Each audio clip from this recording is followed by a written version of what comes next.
8 months since Nick and JC were preparing to track a deadly tornado that went right through Mayfield, Kentucky. Tonight, we hear more from survivors of that deadly storm. News 3's Emily Pike talked to the town's mayor and other survivors about that tragic night and the recovery process.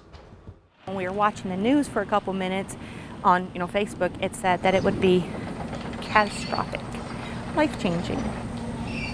I thought we were going to have this little tornado that, like an F1 that I've seen before.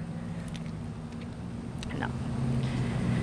They were tracking it for us, and I could hear in their voices, this is not the same as before.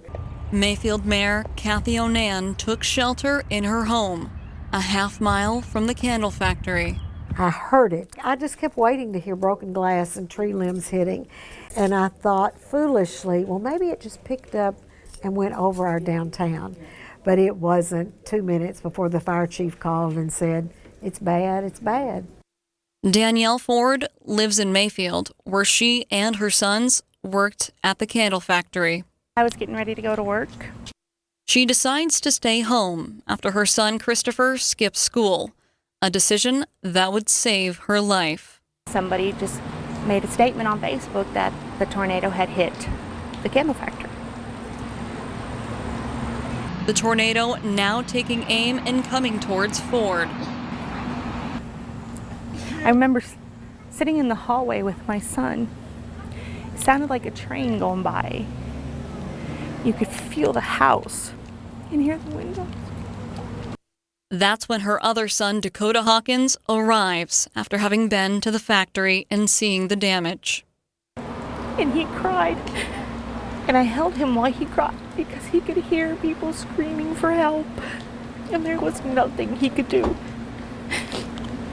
He said, Mama, you could hear him as I was driving away screaming for help.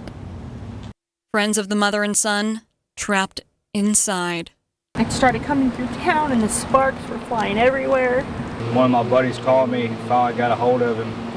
He was stuck in a corner. Hawkins walked nearly 3 miles through the damage to get to his friends and co-workers. 6 shovels in my hand, batteries, overalls, 3 different sets of clothes on, and it dripping wet.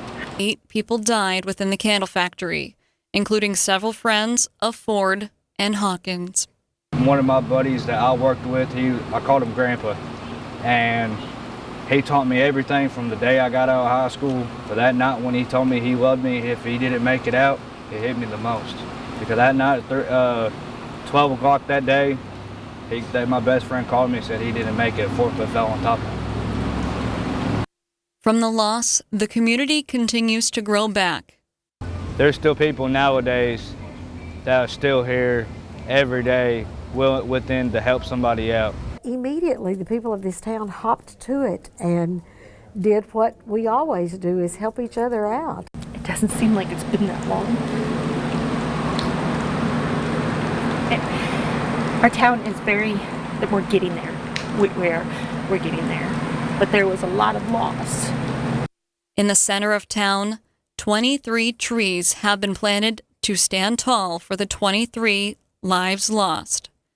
A plan is being developed to install community storm shelters on the north and south end of the town. And next time we'll be ready. In Mayfield, Emily Pike, News 3. Dakota Hawkins is now working as a volunteer firefighter in Mayfield. He says he was inspired by first responders and wants to help out. Over the next 10 days, Broadway, 6th and 8th Streets in Mayfield will remain closed for building demolitions related to the tornado.